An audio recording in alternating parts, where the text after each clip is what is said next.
নমস্কাৰ বন্ধুসকল, পুনৰবাৰ স্বাগতম জনাইছোঁ আমাৰ অন্য এটা ভিডিঅ'লৈ। আজিৰ ভিডিঅ'টোত আমি ডিছকাছ কৰিম টপ 10 আছাম হিষ্ট্ৰী ইম্পৰ্টেণ্ট কুৱেশ্যনসমূহ।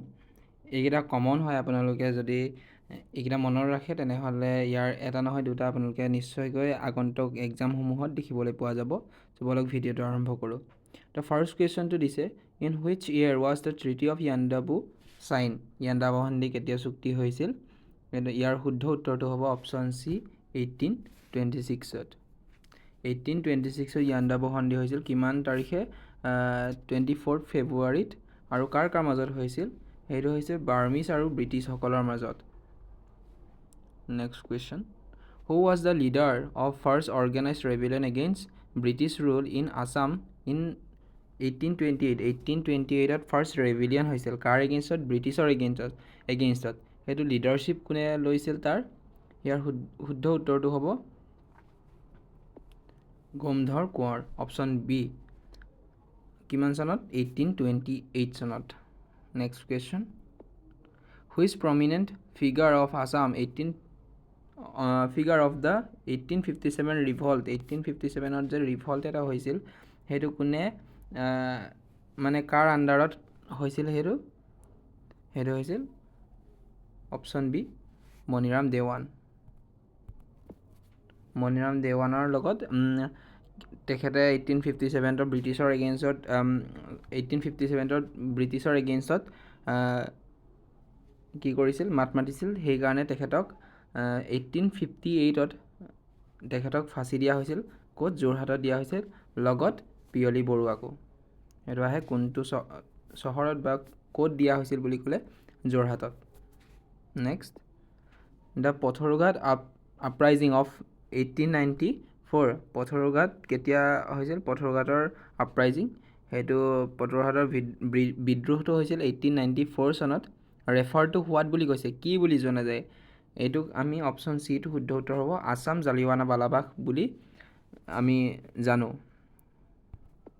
জালিৱানৱালাবাগটো কিমান চনত হৈছিল? 1919ত হৈছিল। ক'ত হৈছিল? পাঞ্জাৱৰ অমৃতসৰত। আৰু তাত মানে বহুত লোকক হত্যা কৰা হৈছিল ব্ৰিটিছৰ দ্বাৰা, অপেনলি ফায়াৰ কৰা হৈছিল। ঠিক তেনেধৰণে অসমতো জালিৱানৱালাবাগত পথৰুঘাটৰ যোনটো বিদ্ৰোহ হৈছিল, সেইটোতো ঠিক একেই ধৰণৰ পৰিস্থিতি দেখিবলৈ পোৱা গৈছিল। সেইকাৰণে পথৰুঘাটক কাৰ লগত তুলনা কৰা হয়? জালিৱানৱালাবাগৰ লগত। Next, who was the first president of Assam association form in 1903?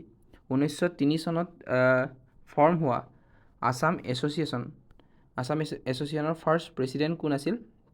Option চিটো শুদ্ধ হ'ব প্ৰভাত চন্দ্ৰ বৰুৱা। ই পাছলৈ গৈ কি হয়গৈ? অসম প্ৰদেশ কংগ্ৰেছ কমিটি ফৰ্ম হয়গৈ। কোনটো? আছাম এছ'চিয়েশ্যনেই। Next,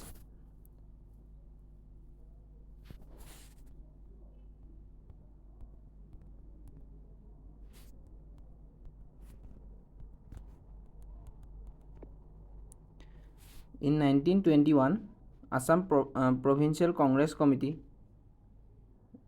was formed. কিমান চনত? এইটো 1921ত। Who was the first president? ইয়াৰ শুদ্ধ উত্তৰটো হ'ব option B, Kuladhar Chaliha first president আছিল।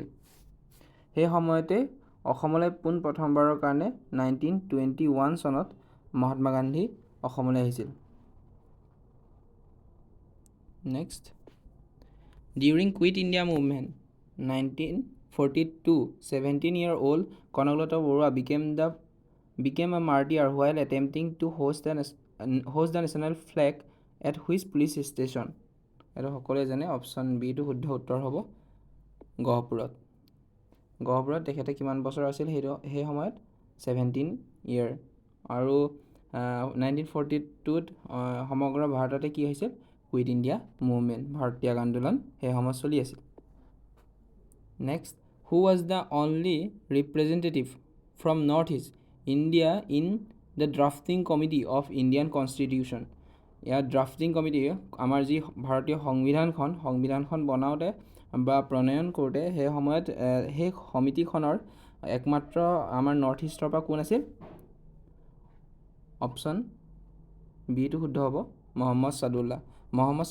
সেই সময়ত অসমৰ কোন আছিল?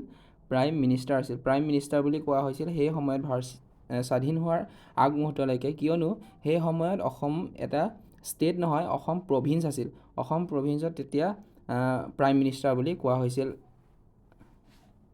গতিকে প্ৰশ্ন সুধিব পাৰে, first prime minister of Assam কোন হ'ব? Mohammed Saadulla. Next, when was the Assam public service commission APSC কিমান চনত এষ্টাব্লিছ হৈছিল বা কাৰ্যকৰী কেতিয়াৰ পৰা হৈছিল বুলি ক'লে অপশ্যন চিটো কাৰেক্ট হ'ব, 1 এপ্ৰিল 1937 পৰা। আৰু চেয়াৰমেন এইজন আছিল জেম হেজেলিট, ফাৰ্ষ্ট চেয়াৰমেন 1937 এষ্টাব্লিছ হৈছিল। In which year was historic Assam accord? Assam accord মানে কি? অসম চুক্তি কেতিয়া হৈছিল? এইটো হৈছিল 1985 চনত। 15 আগষ্ট 1985 ফাৰ্ষ্ট অসম চুক্তি হৈছিল।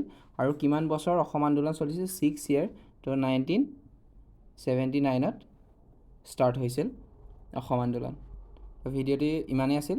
যদি ভিডিঅ'টি ভাল লাগিলে লাইক কৰিব, শ্বেয়াৰ কৰিব, আৰু যদি কিবা সুধিব লগা আছে তেনেহ'লে কমেণ্ট কৰিব, মই ৰিপ্লাই দিবলৈ চেষ্টা কৰিম।